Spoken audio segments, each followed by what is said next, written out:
नमस्कार, मैं doctor Avdhesh Kumar Sharma, associate professor, हृदय रोग संस्थान, जीएसपीएम मेडिकल कॉलेज कानपुर।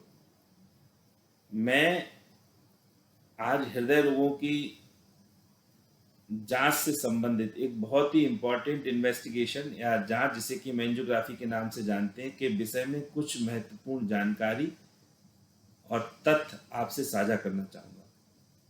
जो एंजियोग्राफी है वो बेसिकली हृदय की धमनियों में रुकावट देखने के लिए की जाती है। जैसा कि हम सभी जानते हैं कि अगर हृदय की धमनियों में रुकावट हो जाती है तो हृदय की मांसपेशियों को ऑक्सीजनेटेड ब्लड की सप्लाई प्रॉपर तरीके से नहीं मिल पाती है और उस वजह से मांसपेशियों में दर्द होने लगता है, जिसे कि हम एंजाइना के नाम से जानते हैं। अगर ये रुकावट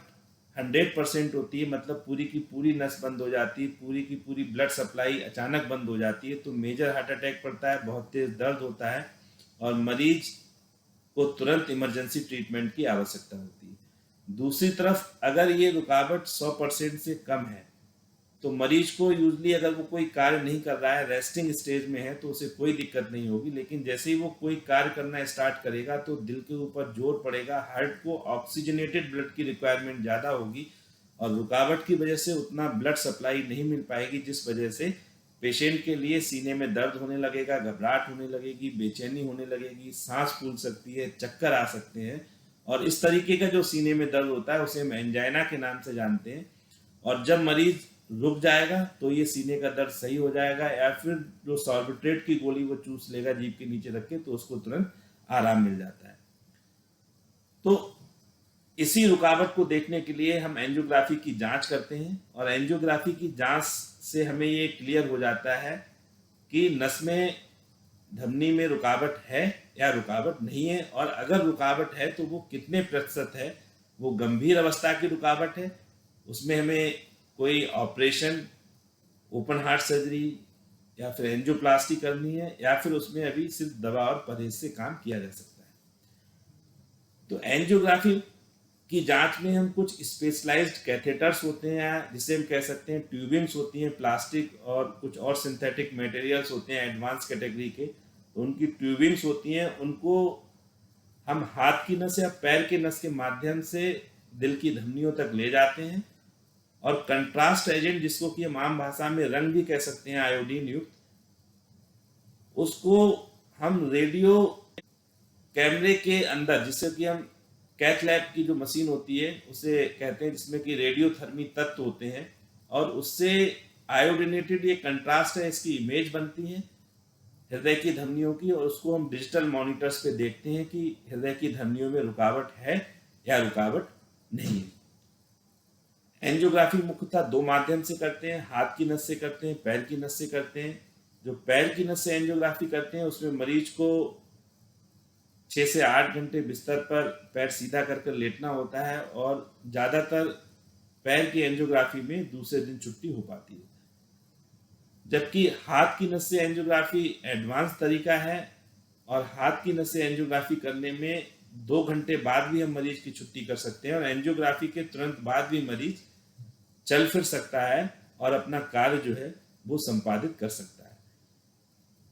अच्छा, जो ब्लीडिंग रिस्क होते हैं हाथ की नस में, तो ब्लीडिंग रिस्क भी जो डिफरेंट ट्रायल्स और शोधों में ये देखा गया है कि जो हाथ की एंजियोग्राफी करते हैं, जिसके हम रेडियल एंजियोग्राफी भी कहते हैं, उसमें ब्लीडिंग कॉम्प्लिकेशंस भी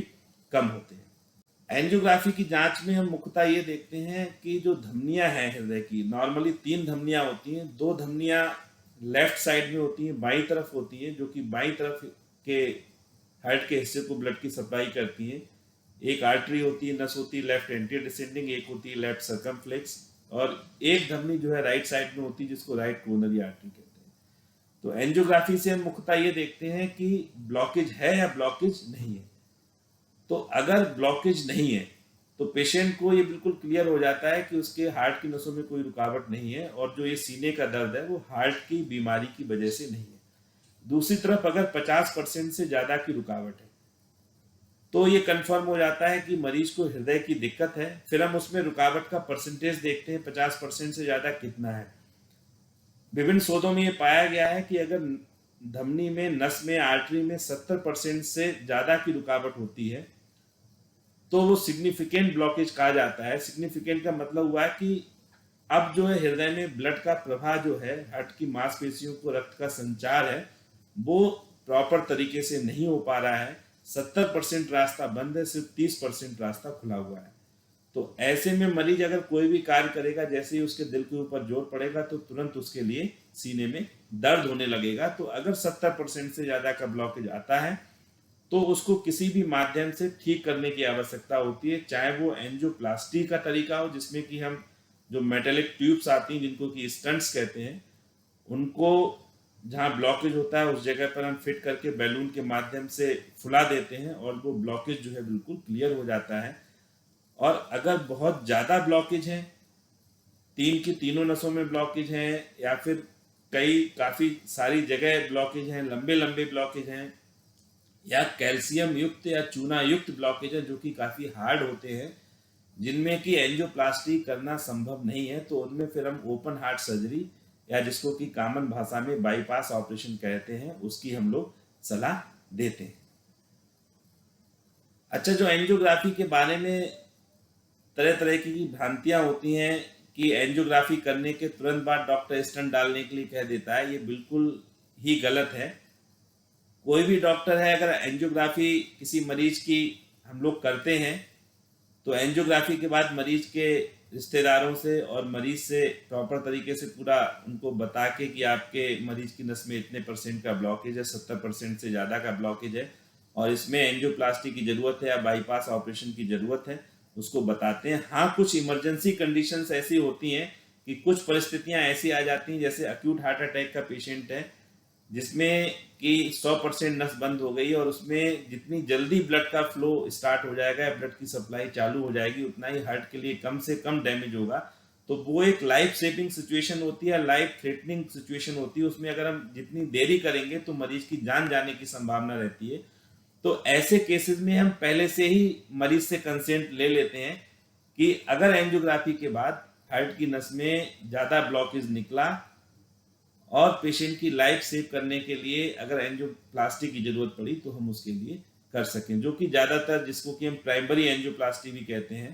कि पेशेंट तुरंत मेजर हार्ट अटैक का आया है, 100% नस बंद है मरीज की और तुरंत हमने एंजियोग्राफी की, फिर बिना कुछ समय गवाए जो है, क्योंकि ब्लड की सप्लाई जल्दी से जल्दी उसकी ठीक करनी होती है, तुरंत हम उसको नस को खोल देते हैं। लेकिन जो क्रॉनिक स्टेबल एंजाइना के पेशेंट हैं जिनमें 100% ब्लॉकेज नहीं है, बहुत लंबे समय से दर्द हो रहा है, कोई मेजर अटैक नहीं पड़ा है, ऐसे पेशेंटों में प्रॉपर तरीके से डिस्कशन करने के बाद ही जो है चिकित्सक ये निर्णय लेता है और मरीज के तीमारदारों के साथ, मरीज के साथ वार्ता करने के पश्चात ही ये निर्णय हम लोग लेते हैं कि आपके केस में एंजियोप्लास्टी बेहतर रहेगी या ओपन हार्ट सर्जरी बेहतर रहेगी। खासतौर से अगर कई जगह ब्लॉकेज है, तीनों नसों में ब्लॉकेज है, डायबिटिक पेशेंट्स हैं, तो ओपन हार्ट सर्जरी के रिजल्ट्स अच्छे रहते हैं। और छोटे छोटे ब्लॉकेजेस हैं तो जो है आजकल एंजियोप्लास्टी की टेक्निक्स भी इतनी एडवांस है कि एंजियोप्लास्टी के माध्यम से भी मरीज को ठीक किया जा सकता है। अच्छा, रही बात खतरे की कि एंजियोग्राफी में कितना खतरा है, तो एंजियोग्राफी एक बिल्कुल बहुत ही सेफ प्रोसीजर है और इसमें जो मोर्टेलिटी रिस्क है वो अप्रॉक्सीमेटली 0.1% है। 0.1% का मतलब है कि अगर 1000 पेशेंट्स का हम एंजियोग्राफी करेंगे तो किसी एक पेशेंट में जो है उसके जो लाइफ है उसको जाने का वो रिस्क रहता है, वो भी प्रोसीजर की वजह से नहीं, उसके लिए मल्टीपल फैक्टर्स रिस्पॉन्सिबल हो सकते हैं। हो सकता है कि मरीज की स्थिति ऐसी हो, उसको मेजर अटैक पड़ा हो, ज़्यादातर केसेस में ऐसा ही होता है।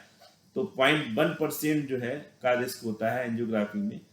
तो अगर हम और इन्वेस्टिगेशन से इसका कंपैरिजन करें, इसकी तुलना करें, तो ये एक बहुत ही सेफ प्रोसीजर है। तो अगर किसी पेशेंट के लिए हार्ट की दिक्कत है, एंजाइना की प्रॉब्लम है, पेशेंट डायबिटिक है, हाइपरटेंसिव है, स्मोकर है, सीने में उसको टिपिकल दर्द हो रहा है, ईसीजी में चेंजेस आ रहे हैं, टीएमटी पॉजिटिव आ रहा है, इको में भी चेंजेस आ रहे हैं और दवाई खाने के बाद भी वो दर्द नहीं जा रहा है, तो ऐसे पेशेंटों को एक हृदय रोग विशेषज्ञ होने के नाते मेरी सलाह है कि वो अपने हृदय रोग विशेषज्ञ से मिलकर एंजियोग्राफी कराकर अपने हार्ट की नसों की स्थिति को देखें कि कितना ब्लॉकेज है भी कि नहीं है। अगर ब्लॉकेज नहीं है तो आप जो दवाएं शक की वजह पे खा रहे हैं वो आपकी सब बंद हो जाएंगी। अगर ब्लॉकेज है तो उसके हिसाब से आपका जो है इलाज समुचित तरीके से हो जाएगा और आप पूर्ण रूप से स्वस्थ हो जाएंगे। इन्हीं सब बातों और जानकारियों के साथ मैं अपनी वार्ता को विराम देता हूँ।